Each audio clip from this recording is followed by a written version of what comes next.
आज हम देखेंगे यूएनएफसीसी क्या है, COP26 क्या है और कार्बन नेट ज़ीरो 2050 क्या है। रिसेंटली एक समिट हुई थी स्कॉटलैंड में, ठीक है। रिसेंटली समिट हुई थी जिसमें कार्बन नेट ज़ीरो 2050 तक करने के लिए नेशंस ने डिस्कस किया था, मेंबर नेशंस ने डिस्कस किया था। और क्योंकि ना प्रॉब्लम क्या हो रही थी, टेम्परेचर जो है अर्थ का, ठीक है, वो इंक्रीज़ हो रहा है, ठीक है।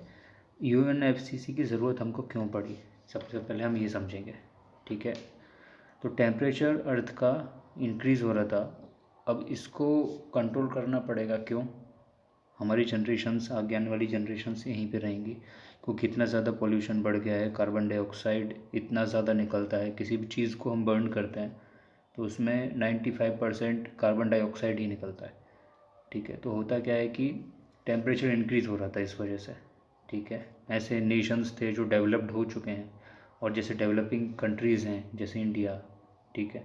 तो हम लोगों को क्या चाहिए रहता है, हम लोगों को इंडस्ट्रीज़ रन करनी होती हैं, ठीक है। अब इंडस्ट्रीज़ रन करेंगी तो वो फ्यूल यूज़ करती है, और उस फ्यूल को यूज़ करने से क्या होता है, पॉल्यूशन बढ़ता है, ठीक है। CO2 ज़्यादा निकलती है, तो उससे क्या हो रहा है, टेम्परेचर हमारा इंक्रीज़ हो रहा था। अब इस प्रॉब्लम को सॉल्व करने के लिए, ठीक है, क्लाइमेट चेंज का खतरा था हमको, तो इसको सॉल्व करने के लिए यूएनएफसीसी का गठन हुआ, है ना, ये फॉर्म हुई। अभी रिसेंटली जो समिट हुई है उसका नाम है COP26, ठीक है। रिसेंटली जो समिट हुई है उसका नाम है COP26, और उसमें किस बारे में चर्चा हुई है कि कार्बन नेट ज़ीरो करना है हमको, कार्बन जो है उसको नेट ज़ीरो करना है 2050 तक, 2050 तक। हमको जितना हम कार्बन नेट ज़ीरो का मतलब क्या होता है, जितना हम कार्बन डाइऑक्साइड, जितना कार्बन हम एनवायरनमेंट में छोड़ रहे हैं, ठीक है, चीज़ों को जला करके या मिसयूज़ करके चीज़ों को हम जितना छोड़ रहे हैं उतना हम वापस भी सोख सकें, ठीक है। तो जितना हमने फैलाया उतना हम वापस ले लेंगे, तो उसको बोलते हैं नेट ज़ीरो हो गया, ठीक है। आगे समझते हैं यूएनएफसीसी का फुल फॉर्म क्या है। पहले देखो, United Nations framework convention on climate change, ठीक है। जैसे मैंने बताया कि अपना क्लाइमेट चेंज का खतरा हमको बढ़ रहा था टेम्परेचर की इंक्रीज़ होने की वजह से, ठीक है। तो टेम्परेचर की इंक्रीज़ होने की वजह से क्लाइमेट चेंज का खतरा था, तो उसके लिए यूनाइटेड नेशंस फ्रेमवर्क कन्वेंशन बनाई गई। अब कि हम लोग बैठेंगे, हर साल ये लोग बैठते हैं और बैठ करके डिस्कस करते हैं कि किस हद तक हमने चीज़ों को कंट्रोल किया और आगे किस तरह से हम कार्बन एमिशन को रोक सकते हैं, ठीक है। तो 2021 में कॉन्फ्रेंस हुई अभी रिसेंटली, ठीक है, United Nations climate change conference हुई UNFCC। उसमें क्या हुआ, ऑल्सो नोन एज COP26। अभी जो हुई कॉन्फ्रेंस उसको COP26 कहते हैं। 26 क्यों कहते हैं, क्योंकि 26वीं कॉन्फ्रेंस थी, ठीक है। ये 26th United Nations climate change conference थी है, ठीक है। और ये कहाँ पर हुई, SEC सेंटर में, SEC सेंटर इन ग्लासगो, स्कॉटलैंड, यूनाइटेड किंगडम, ठीक है। ये कॉन्फ्रेंस कहाँ पर हुई, ग्लासगो में, स्कॉटलैंड, यूनाइटेड किंगडम में ये कॉन्फ्रेंस हुई, ठीक है। जनरल स्टडीज़ के पॉइंट ऑफ व्यू से ये बहुत इंपॉर्टेंट हो जाता है, तो याद रखना कहाँ पर हुई थी ये कॉन्फ्रेंस, स्कॉटलैंड, यूनाइटेड किंगडम, ठीक है। कब से कब तक, 31 अक्टूबर से 12 नवंबर 2021 तक, ठीक है। 31 अक्टूबर से 12 नवंबर तक ये कॉन्फ्रेंस हुई, और किसकी प्रेसिडेंसी में हुई, आलोक शर्मा की प्रेसिडेंसी में ये कॉन्फ्रेंस हुई, ठीक है। COP का मतलब ही होता है कॉन्फ्रेंस ऑफ पार्टीज़। पार्टीज़ का मतलब जो भी मेंबर्स हैं, ठीक है, जब वो मिलते हैं, बैठते हैं साथ में, उनको पार्टीज़ का टर्म देते हैं, तो वो सारे के सारे लोग बैठ के डिस्कस करते हैं, ठीक है। तो COP का फुल फॉर्म है कॉन्फ्रेंस ऑफ पार्टीज़। COP26 जो है कॉन्फ्रेंस ऑफ पार्टीज़ 26वीं, ठीक है। अब एक क्वेश्चन आता है,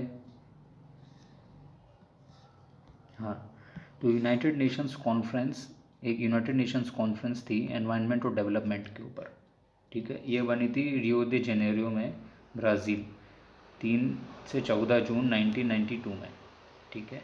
United Nations Conference on Environment and Development, UNCED इसको बोलते थे शॉर्ट में, UNCED, okay. Also known as the Earth Summit, Earth Summit या पृथ्वी सम्मेलन जिसको बोला जाता है। अर्थ समिट कहते थे, was held in Rio they Janeiro Brazil 3 से 14 जून 1992। ठीक है, अब इस कॉन्फ्रेंस के ऊपर, इस ओकेशन पे 20th anniversary of the first human, इसी कॉन्फ्रेंस पे जब ये कॉन्फ्रेंस बनी थी UNCED, ठीक है, इसके 20वें एनिवर्सरी पे, मतलब 20वीं बार जब ये हुआ था, of the first human environment conference in Stockholm Sweden in 1972, brought together political leaders. ठीक है, 20वें सम्मेलन में क्या हुआ, पॉलिटिकल लीडर्स को, डिप्लोमेट को, साइंटिस्ट थे, रिप्रेजेंटेटिव थे किसके, मीडिया के, ठीक है, और NGOs थे। ठीक है, किन किन कंट्रीज़ के, 179 कंट्रीज़ से इतने लोग, ये लोग इकट्ठे हुए थे। ठीक है, और काफ़ी सीरियस बात हो गई थी, इस वजह से लोग इकट्ठे हुए थे। क्लाइमेट चेंज बहुत तेज़ी से बढ़ रहा था, टेम्परेचर बढ़ रहा था, और स्टिल अभी भी बढ़ रहा है। ठीक है, ये समस्या तब भी थी, ये समस्या अब भी है, क्योंकि डेवलपमेंट अगर हम करते हैं किसी भी नेशन का, ठीक है, तो उसके कंजम्पशन के लिए, रनिंग के लिए हम प्रदूषण तो फैलाएंगे ही, ये तो जाहिर सी बात है। इंडस्ट्रीज़ नहीं चलेंगी तो प्रोडक्ट्स नहीं बनेंगे। ठीक है, हम लोग जो भी दिनचर्या में यूज़ करते हैं, तेल, शैम्पू, साबुन, गाड़ी से इधर उधर जाना आना, ठीक है, हर एक चीज़ में कुछ ना कुछ बर्न होता है बनाने के लिए। तो जब ये फ्यूल बर्न होता है, ठीक है, तब फैक्ट्रीज चलती हैं, फ्यूल बर्न होता है तब गाड़ी चलती है। ठीक है, बिना फ्यूल बर्न हुए कुछ नहीं होगा। तो प्रॉब्लम क्या होती है, बहुत ज़्यादा टेम्परेचर बढ़ने की वजह से इतनी कंट्रीज़ इकट्ठी हुई। ठीक है, और इस प्रॉब्लम को सॉल्व करने के लिए इतने सारे लोग आए थे, मीडिया से लोग थे, पॉलिटिकल लीडर्स थे, डिप्लोमेट्स थे, साइंटिस्ट थे। उन लोगों ने बैठ के मैसिव फोकस किया किस चीज़ पे, to impact human socio economic activities on the environment. हम जो इंसान जिस तरह से एनवायरनमेंट के साथ बदसलूकी कर रहे हैं, या उसको ऊपर नज़रअंदाज करके हम काम कर रहे हैं, तो इसके ऊपर रोकथाम की जाए और एक बैठ करके बेस्ट पॉसिबल सॉल्यूशन निकाला जाए। ठीक है, द प्राइमरी ऑब्जेक्टिव क्या था, रियो में जो अर्थ समिट थी, अर्थ समिट हुई थी रियो में, ठीक है, याद रखना। इसका प्राइमरी ऑब्जेक्टिव था to produce broad agenda and a new blueprint for international action on environmental and development issues. ठीक है, एक नया ब्लूप्रिंट तैयार किया जाए, सब लोग बैठे हुए थे, और अब डिस्कशन के साथ में ये चीज़ एक मुद्दे पे लाई जाए कि एक ब्लूप्रिंट तैयार करेंगे हम, जिसके ऊपर एक्शन होगा। ठीक है, और उस एक्शन को हम फिर फॉलोअप करेंगे ताकि बेस्ट पॉसिबल रिजल्ट निकल के आ सके, है ना, क्योंकि हमको नतीजे चाहिए। बैठ करके इस तरह से तो हम लोग क्लासरूम में भी बात करते हैं कि नहीं, पॉल्यूशन नहीं होना चाहिए, ठीक है, गलत है, हमको चीज़ों को बर्न नहीं करना चाहिए, कचरा नहीं जलाना चाहिए, ठीक है, सूखा कचरा गीला कचरा अलग अलग रखना चाहिए। लेकिन हम कहाँ तक फॉलो करते हैं? हम जैसे कोई फेस्टिवल आता है या कोई खुशी का माहौल होता है, हम पटाखे चलाते हैं, ठीक है, पॉल्यूशन फैलाते हैं, क्योंकि हमारा मोहल्ले वाला भी कर रहा है, हमारा पड़ोसी कर रहा है, तो हम भी करते हैं। ठीक है, समझदार हैं हम, पढ़े लिखे, लेकिन तब भी हम करते हैं। तो वैसी ही चीज़ें होती कि स्ट्रिक्टली फॉलो करने के लिए इन लोगों ने ब्लूप्रिंट एक तैयार किया। ठीक है, that would help guide international cooperation and development policy in the 21st century. ठीक है, 21st सेंचुरी जो अभी चल रही है। ठीक है, अब UNFCCC के बारे में हम बात करते हैं। UNFCCC entered into force on 21 मार्च 1994। 21 मार्च 1994 में UNFCCC का गठन हुआ था। ठीक है, today it has near universal membership. The 197 countries that have ratified the convention are called parties to the convention। ठीक है, जैसे COP बोला था, कॉन्फ्रेंस ऑफ पार्टीज़ हो रही है, तो जो 197 कंट्रीज़ हैं जो मेंबर हैं, ठीक है, कन्वेंशन के, उनको पार्टीज़ कहते हैं। ठीक है, इनको पार्टीज़ कहते हैं। To maintain the earth's temperature below 2 degree Celsius, 2 degree Celsius के नीचे। ठीक है, जहाँ तक 1.5 डिग्री सेल्सियस के नीचे ही टारगेट होता है, लेकिन इसके नीचे टेम्परेचर मेंटेन करने के लिए मेन सब कुछ, ये जो तामझाम हम कर रहे हैं वो इसी वजह से होता है। ठीक है, द फर्स्ट COP मीटिंग, अब कॉन्फ्रेंस ऑफ पार्टीज़ 26वीं थी, अभी समझ में आया। पहली कब हुई थी और कहाँ हुई थी? तो पहली हुई थी बर्लिन में, जर्मनी। ठीक है, कब हुई थी? मार्च 1995। अब 1995 से अगर हम अभी तक देखेंगे 2021 तक, तो ये 26वीं मीटिंग थी। COP इसलिए 26 कह रहे हैं इसको, ठीक है। 1995 में पहली मीटिंग हुई थी, कहाँ हुई थी? जर्मनी में, बर्लिन, COP 1, ठीक है, COP 1। ये है 2021 में COP 26, ठीक है। तो COP 26 कहाँ हुई है? स्कॉटलैंड में हुई है, स्कॉटलैंड, ठीक है। अब स्कॉटलैंड कहाँ है? ये पूरा का पूरा ये स्कॉटलैंड है, ठीक है। इसको ब्रॉड मैप में समझेंगे हम, मैप एनालिसिस करते हैं। ये जो एरिया है ये पूरा स्कॉटलैंड है, ठीक है। ये है इंग्लैंड और ये है वेल्स, ठीक है। ये सारा का सारा मिला करके क्या बनता है? Great Britain. ब्रिटेन, जिन लोगों ने हम पे शासन किया था, ब्रिटिशर्स थे जो, ग्रेट ब्रिटेन, वो इन सबको मिलाकर यहाँ पे अलग से मैप है उसका। स्कॉटलैंड जो ग्रीन एरिया है, स्कॉटलैंड, इंग्लैंड और वेल्स, ये आते हैं ग्रेट ब्रिटेन में। फिर यहाँ पे जो हिस्सा है, ठीक है, ये हिस्सा है आयरलैंड का, नॉर्दर्न आयरलैंड जिसको बोलते हैं, नॉर्थ तरफ है, नॉर्दर्न आयरलैंड है ये। जब हम इसको भी शामिल कर लेते हैं, यहाँ पे देखो ये भी ग्रीन है, ठीक है। जब ये भी शामिल हो जाता है तो ये UK कहलाता है, यूनाइटेड किंगडम, ठीक है। तो इस तरह से ये डिवाइडेड है, ठीक है। मैप में लोगों को पता नहीं होता है, इसलिए मैंने आपको समझाई। ये बातें बहुत लोगों को नहीं पता होती है, UK क्या है, स्कॉटलैंड क्या है, इंग्लैंड क्या है, ठीक है, पता नहीं होती। तो इसमें अंडरस्टैंडिंग हो गई होगी आपको। जब ये चारों के चारों मिल जाते हैं तो UK बन गया। और अगर ये सिर्फ इनकी बात करते हैं हम और ये नहीं शामिल करते हैं, इसको शामिल नहीं करते हैं, तो ग्रेट ब्रिटेन कहलाता है, ठीक है। अब बात आती है, क्वेश्चन आता है कि COP 26 में मेन गोल क्या है? इसका मेन गोल था to reach net zero by mid century and make 1.5 degrees as possibility, ठीक है। ये जो टेम्परेचर है मतलब 2 डिग्री के नीचे है, तो ये पॉसिबिलिटी बनाई जा सके, ठीक है। और नेट ज़ीरो तक मिड सेंचुरी तक हम पहुंच सके। मिड सेंचुरी मतलब 2050 तक हमको नेट ज़ीरो पहुंचना है। A major goal for big emitters is to slim down on greenhouse gas emissions, ठीक है। जो ज़्यादा देश हैं जो ज़्यादा कंजम्पशन कर रहे हैं, ज़्यादा फ्यूल बर्न कर रहे हैं, CO2 रिलीज़ कर रहे हैं, तो उनको स्लिम डाउन करनी होगी अपनी ग्रीन हाउस गैस एमिशंस को, ठीक है। उनको रोकना होगा, कम करनी होगी इनकी एमिशन, ठीक है। और नोटेबली कार्बन एंड मीथेन जो कि पॉल्यूटेंट्स हैं, बहुत डेंजरस पॉल्यूटेंट्स हैं, ठीक है। इनका जो उत्पादन बोलो या जिस तरह से एमिट होते हैं, निकलते हैं, ठीक है, और पोल्यूशन फैलाते हैं, इनको कम करना है।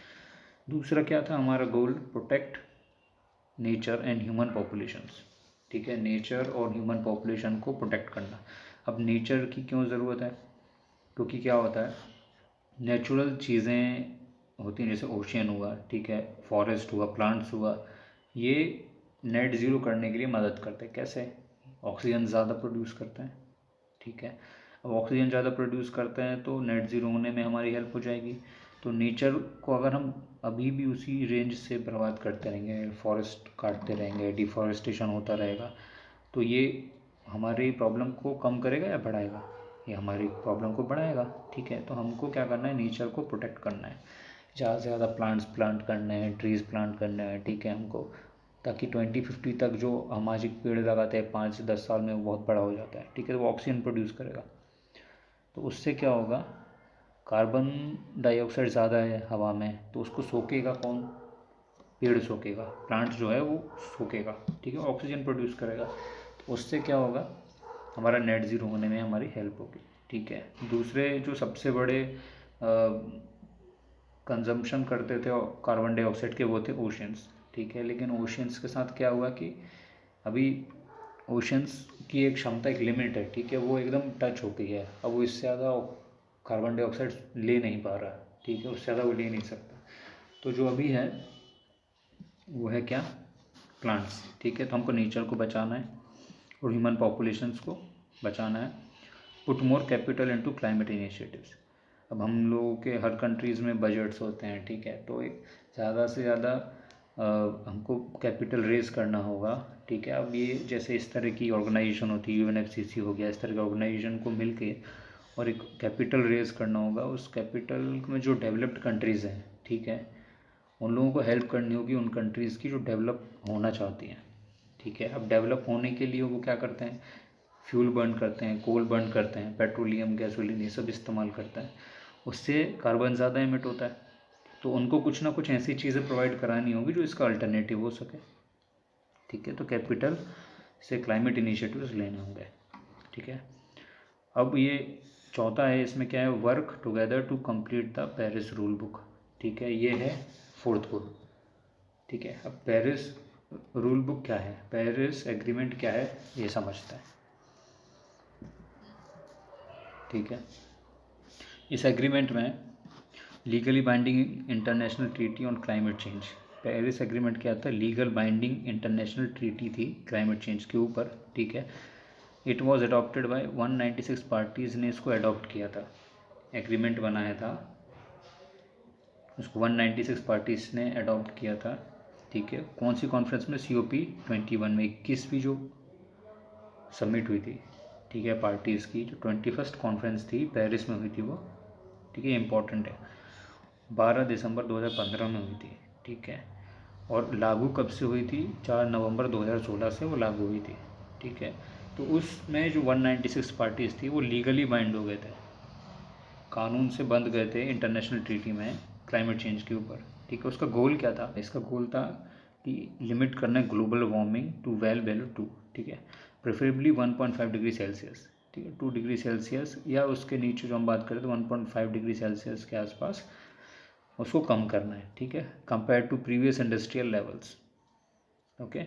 To achieve this long-term temperature goal, countries aim to reach global peaking of greenhouse gas emissions as soon as possible to achieve climate neutral world by mid-century, ठीक है। ये तब भी डिस्कस हुआ था कौन COP21 में, और कोशिश की गई थी कि ग्रीन हाउस एमिशंस को हम कम कराएंगे टिल मिड सेंचुरी, ताकि जिससे हमको एक आने वाली बहुत बड़ी प्रॉब्लम नज़र आ रही है, ओशियन में आइस पिघल के जाएगी, ठीक है, और जिससे वाटर लेवल बढ़ जाएगा, तो वो फ्लड आने की पॉसिबिलिटीज़ बहुत ज़्यादा है, ठीक है, सुनामी, फ्लड, इस तरह से अचानक से क्या होता है, बेमौसम जैसे बरसात होती है, ठीक है, बेमौसम जैसा पहले गर्मी कम होती थी, आजकल गर्मियाँ ज़्यादा होती है, पहले ठंड कम होती थी, अब ठंड ज़्यादा बढ़ रही है, तो क्लाइमेट चेंज हो रहा है तेज़ी से, तो उसको कम करने के लिए तब भी चर्चा हुई थी, COP21 में भी चर्चा हुई थी, ठीक है।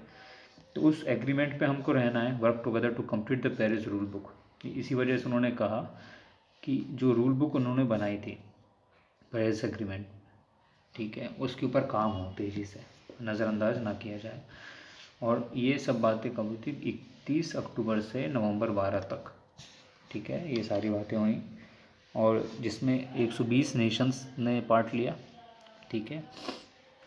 किसको मिलाकर, जो बिडेन थे उसमें UK प्राइम मिनिस्टर थे, बोरिस जॉनसन अब UK प्राइम मिनिस्टर तो होंगे ही क्योंकि UK में ही समिट हुई थी, ठीक है। एक्टिविस्ट थे जो एनवायरनमेंट के सपोर्ट में होते हैं, ठीक है। सेलिब्रिटीज़ थे जैसे ग्रेटा थनबर्ग और वेनेसा नकाते, ये लोग सेलिब्रिटीज़ भी थे, और more than 30,000 other representative of governments, business and NGOs, और इसके साथ में 30,000 से ज़्यादा लोग थे, ठीक है, जो गवर्नमेंट एजेंसी के लिए, बिजनेसेस के लिए, जो बड़े बिजनेसेस हैं, ठीक है, जिनसे शायद पोल्यूशन हो रहा हो या जो हेल्प कर पाएँ, ठीक है, NGOs में फंडिंग वगैरह करते हैं जो, और NGOs भी शामिल थे। They have also already set the date for COP27, अब COP26 हो गई, अब अगले साल COP27 होगी, तो उसकी डेट भी इन्होंने फाइनल कर ली, नवंबर 7, 2022 को होगी। अब किस जगह होगी ये लोकेशन अननोन है अभी, ठीक है, बाकी COP27 होगी नवंबर 7, 2022 में। अब कार्बन सिंक क्या है ये समझते हैं। कार्बन सिंक क्या होता है, कोई भी चीज़, ठीक है, डेट एब्जॉर्ब्स मोर कार्बन, वो कार्बन ज़्यादा एब्जॉर्ब करे किस चीज़ से, जितना वो रिलीज़ करता है एटमॉस्फेयर देन इट रिलीजेस, ठीक है। Anything that absorbs more carbon from the atmosphere than it releases, है ना, तो वो कार्बन सिंक कहलाता है। जैसे जो हमारे घर में होता है सिंक बोलते हैं ना, सिंक है, इसमें हम वॉश बेसन करके बोलते हैं, कुछ लोग यूज़ करते हैं, ठीक है, जिसमें हम हाथ धोते हैं, उसके अंदर होल होता है, वो पानी अंदर लेके जाता है, वो सिंक है, ठीक है। तो वैसे ही इसमें क्या है, कार्बन सिंक क्या है, एनीथिंग, कोई भी ऐसी चीज़ जो जितना कार्बन एमिट कर रही है उतना एब्जॉर्ब कर ले, ठीक है। जैसे फॉरेस्ट, ब्राज़ील के जो फॉरेस्ट हैं, ठीक है, उसको फेफड़े कहा जाता है अर्थ का, अर्थ के फेफड़े कहा जाता है, क्योंकि वो इतना बड़ा जंगल है कि पूरा अराउंड 20% कार्बन तो वही सोख कर लेता है, ठीक है। ओशंस हो गए, सॉइल हो गई, ये सब कार्बन सिंक है, कार्बन को ये एब्जॉर्ब करता है, ठीक है। जैसे यहाँ पे कुछ आपको दिख रहा है, ओशन है, ये दिस इज ओशन, ठीक है, ये कार्बन डाइऑक्साइड को एब्जॉर्ब कर रहा है, अपने अंदर ले रहा है, तो कार्बन सिंक है। ये फॉरेस्ट हैं, ग्रीन एरिया में जो दिख रहा है ये फॉरेस्ट हैं, तो ये भी कार्बन डाइऑक्साइड को अपने अंदर सिंक की तरह एक्ट कर रहे हैं, ठीक है। और ये इंडस्ट्रीज़ हुई जो लैंड के ऊपर होती हैं, तो ये सॉइल जो है, ठीक है, इसमें भी कार्बन डाइऑक्साइड को मिक्स कर दिया जाता है। नेचुरली भी होता है, कुछ आर्टिफिशियल टेक्निक को यूज़ करके करते हैं, तो कार्बन सिंक की तरह ये एक्ट करता है। और जैसे मैंने कहा कि 20% से ज़्यादा लगभग ऑक्सीजन प्रोड्यूस होती है, 20% से ज़्यादा ऑक्सीजन प्रोड्यूस होती है कहाँ पे, फॉरेस्ट में, ब्राज़ील के, ठीक है। जैसे अब यहाँ पे दिख रहा है आपको, यह कार्बन कैसे एमिट हो रहा है, ये है कोल, दिस इज़ कोल। अब कोल को जब हम बर्न करते हैं इंडस्ट्रीज़ में, ठीक है, अब फैक्ट्री तो चलानी पड़ेगी ना, हमको प्रोडक्ट चाहिए, हमारी इकोनॉमी खतरे में आ जाएगी अगर, अभी जैसे हमने कोविड टाइम्स में देखा, फैक्ट्रीज़ बंद हो गई थी, ऑटोमोबाइल्स बंद हो गए थे, तो इकोनॉमी नीचे जाने लगी थी, ठीक है, हर चीज़ के प्राइसेस डाउन हो गए थे, नौकरियां चली गई थी, और बहुत सारी प्रॉब्लम्स क्रिएट हुई थी, ठीक है। अब फैक्ट्री ही नहीं चलेंगी तो उसके एम्प्लॉयज़ को काम नहीं मिलेगा, वो जो उनको डिस्ट्रीब्यूशन करते हैं प्रोडक्ट्स का, उनका काम चला जाएगा, फिर रिटेल जो शॉप्स हैं वो नहीं चल पाएंगी क्योंकि उनके पास प्रोडक्ट नहीं आएगा, ठीक है। हम जो जॉब करते हैं, ठीक है, हमारे जैसे लोग जो कहीं काम करते हैं या काम करना चाहते हैं, गवर्नमेंट एम्प्लॉय बनेंगे या फिर प्राइवेट ही कोई नौकरी करेंगे, तो हमको क्या चाहिए, हमको व्हीकल चाहिए, हमको सामान चाहिए, राशन पानी हम खरीद के लाएंगे बाज़ार से, वो कैसे लेंगे अगर हमारे पास में सैलरी नहीं मिलेगी हमको, तो कई चीज़ों में इम्पेक्ट पड़ जाता है, देखा आपने, ठीक है। तो अभी कोल को हम, हमारे पास में कोई और फ्यूल इस तरह से नहीं है, ठीक है, जिससे को हम यूज़ करके जो कार्बन कम एमिट करे और हमारी फैक्ट्रीज भी चलती रहें, ठीक है। एक मात्र ऐसा प्रोडक्ट है जो कम कार्बन एमिट करता, वो है यूरेनियम। अब यूरेनियम हमारे पास में नहीं है, ठीक है, यूरेनियम हमारे पास में नहीं है, और वो हमको आसानी से मिल भी नहीं सकता है, ठीक है। अब क्यों नहीं मिल सकता है वो मैं आपको बताऊंगा। अभी ये समझो कि हमको कोल का यूज़ करना ही पड़ता है, ठीक है, हालांकि वो हमको पता है कि उसी का इस्तेमाल से पोल्यूशन होता है, ये जो दिख रहा है धुआं, आपके शहर में, शहर से बाहर कई फैक्ट्रीज़ होंगी, जहाँ भी आप रहते हैं कई फैक्ट्रीज़ होंगी, और इस तरह से ये पोल्यूशन फैलता है, ठीक है। लेकिन मजबूरी भी है, बंद भी नहीं कर सकते, और हर कंट्री में इस तरह से पोल्यूशन फैला हुआ है, ठीक है। अब हमारे इंडिया के हम अगर आसपास बात करें कि कौन सी कंट्री है जिसमें जो कार्बन सिंक की तरह एक्ट करती है, ठीक है। अब कार्बन सिंक जैसे मैंने आपको बताया, कार्बन सिंक ही इस तरह से होते हैं, फॉरेस्ट है, मतलब जितना कार्बन एमिट हो रहा है उतना वो एब्सॉर्ब कर लेते हैं। तो हमारे आसपास ऐसी कौन सी कंट्री है जो ये रोल प्ले कर रही है, तो वो है भूटान। भूटान, भूटान के साथ क्या है, उसके पास में फॉरेस्ट है, ठीक है, और कार्बन कम एमिट करता है, वो कार्बन कम निकलते हैं उनके वहाँ से, तो कार्बन सिंक की तरह वो एक्ट कर रहा है, ठीक है। और ये बात जान के आपको खुशी होगी कि कार्बन नेगेटिव है वो, मतलब जितना रिलीज़ कर रहा है उतना तो एमिट अपना एब्जॉर्ब कर ही ले रहा है, और साथ में आसपास की कंट्रीज से भी वो एब्जॉर्ब कर लेता है, ठीक है। अब in order to make India net zero, India को नेट ज़ीरो अगर करना है, the member nations ask to minimise the coal usage, उन्होंने कहा कि आप अपनी कोल यूसेज को कम करो जिससे कार्बन कम एमिट होगा।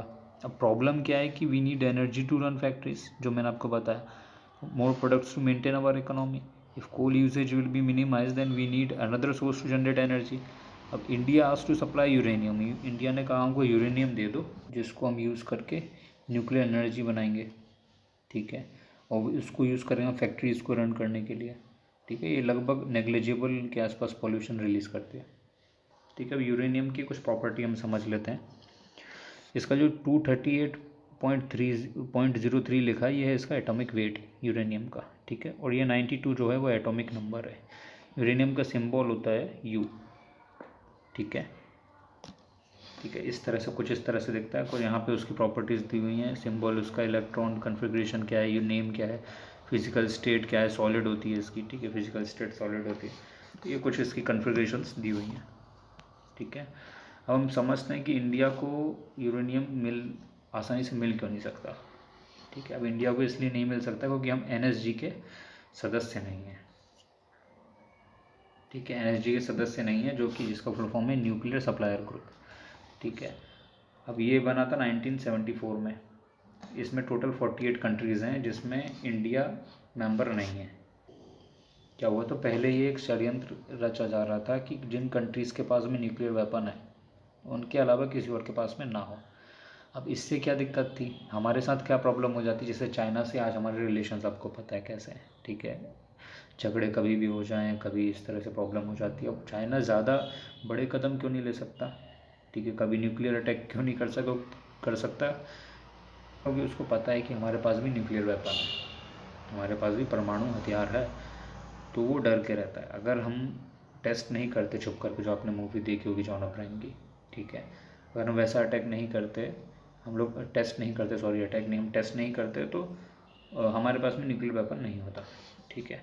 तो हम उसके मेंबर नहीं हैं NSG के, तो हमको आसानी से यूरेनियम नहीं मिल सकता। तो इंडिया ने ये कहा कॉन्फ्रेंस में, COP26 में ये कहा कि हमको NSG के मेंबर बना लो आप, है ना। मेंबर नहीं है तो आप हमको यूरेनियम नहीं दे सकते हो, तो आप हमको मेंबर बना लो और यूरेनियम सप्लाई करने लगो, ठीक है।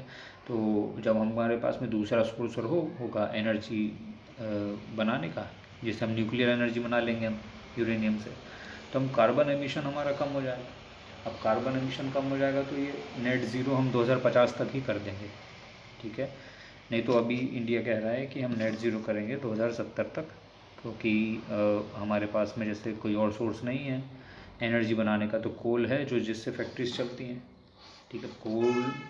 कोयले से कितना ज़्यादा धुआं होता है पता ही है आपको, ठीक है। तो 2070 तक हमने कहा हम नेट ज़ीरो कर पाएंगे, ठीक है। बाकी एक ऑफ़र दिया कि हमको NSG का मेंबर बना लो, और क्योंकि अभी तक हमारे इस तरह के कोई भी रिकॉर्ड नहीं है कि हमने अपने परमाणु हथियार का प्रदर्शन किया हो या किसी कंट्री को डराया हो उसका यूज़ करके, तो हमारे अभी तक का रिकॉर्ड अच्छा तो हो सकता है कि NSG का हम मेंबर बन जाएं, ठीक है। लेकिन इसमें प्रॉब्लम क्रिएट कर रहा है कौन, चाइना बोल रहे हैं कि अब NPT पे साइन करो। अब NPT क्या है, NPT 1968 में फॉर्म हुई थी, ठीक है। इसका फुल फॉर्म है नॉन प्रोलिफरेशन ट्रीटी, ठीक है। मैं यहाँ पे लिख देता हूँ, यहाँ पे समझा देता हूँ आपको। NPT पे साइन करो, चाइना ने हमसे कहा कि NPT पे साइन करो, ठीक है। ये 1968 में बनी थी, ठीक है। इसका फुल फॉर्म है non proliferation treaty. Non proliferation treaty जो है, इसका मेन उद्देश्य क्या था, इसका मेन ऑब्जेक्टिव ये था कि जो न्यूक्लियर से रिलेटेड चीज़ें हैं, हम न्यूक्लियर वेपन्स बनाते हैं, ठीक है, या यूरेनियम के यूज़ करके हम न्यूक्लियर एनर्जी निकालते हैं, तो उसका आर्म्स में यूज़ लिमिटेड हो जाए। आर्म्स मतलब हथियार के रूप में हम कम इस्तेमाल करें, है ना, या लिमिट कर दिया उसको, ठीक है। और इसका आगे ये इस तरह से गोल बना कि हम ज़्यादा से ज़्यादा कोशिश करेंगे, पीसफुल यूज़ करेंगे हम न्यूक्लियर एनर्जी का, ठीक है। तो मेन मकसद इसका यही था कि हम न्यूक्लियर एनर्जी का यूज़ करेंगे चीज़ों को रन करने के लिए, ठीक है, डेवलपमेंट के लिए, और वेपन के लिए इस्तेमाल कम करेंगे या ना के बराबर करेंगे, ठीक है। तो चाइना ने कहा कि आप इस पर साइन करो, हम आपको यूरेनियम प्रोवाइड करेंगे और NSG का मेंबर भी बनाएंगे, मतलब इस तरह से कुछ डिस्कशन था। और NSG के मेंबर्स जो भी हैं 48 कंट्रीज़ हैं, जैसे 48 कंट्रीज़ NSG के मेंबर्स हैं, तो इनमें से क्या होता है कि सभी की रजामंदी ज़रूरी होती है। किसी नए सदस्य को अगर NSG का मेंबर बनाना, तो सबको एग्रीमेंट करना होगा कि हाँ भाई बना लो। अब इसमें एक चाइना भी है, तो उसने कहा कि NPT पे साइन करो। अब NPT पे हमने साइन हम नहीं कर सकते। क्यों? क्योंकि हमारे पास में न्यूक्लियर वेपन है और हमको उसको भी स्ट्रॉन्ग रखना ज़रूरी है। ठीक है, कभी अटैक होता है या कुछ है तो हमको उसका यूज़ ना, हम नहीं चाहते यूज़ करें, लेकिन हम बंधना भी नहीं चाहेंगे। ठीक है, तो ये कुछ इस तरह से प्रॉब्लम क्रिएट किया चाइना ने। अब लेट्स सी इसके ऊपर डिस्कशन होगा, लेकिन जहाँ तक मुझे पता है कि इंडिया ने कोई इस तरह से मिसयूज़ नहीं किया अपने न्यूक्लियर वेपन का, तो NSG का हमको मेंबर बनाया जा सकता है। ठीक है, अब इसमें एक चीज़ और है, जैसे इंडिया ने कहा कि अगर जैसे हमको यूरेनियम अब नहीं मिलता है, ठीक है, अगर नहीं मिलता, क्योंकि जब बनेंगे तब बनेंगे। अभी हम देखें तो question exam point of view से समझो कि इंडिया ने कहा कि 2070 तक हम नेट ज़ीरो कर लेंगे। ठीक है, कार्बन एमिशन नेट ज़ीरो कर लेंगे 2070 तक। और रशिया और चाइना ने कहा कि हम 2060 तक नेट ज़ीरो करेंगे। ठीक है, रशिया और चाइना ने। ठीक है, मैं समझा देता हूँ। रशिया प्लस चाइना, इन लोगों ने कहा कि 2060 तक ये नेट ज़ीरो करेंगे। ठीक है, और इंडिया ने कहा कि 2070 तक हम नेट ज़ीरो करेंगे। ठीक है, चलो मिलते हैं नेक्स्ट वीडियो में, समझेंगे कुछ नई चीज़ें। ठीक है, thank you very much for your time, all the best for your exam.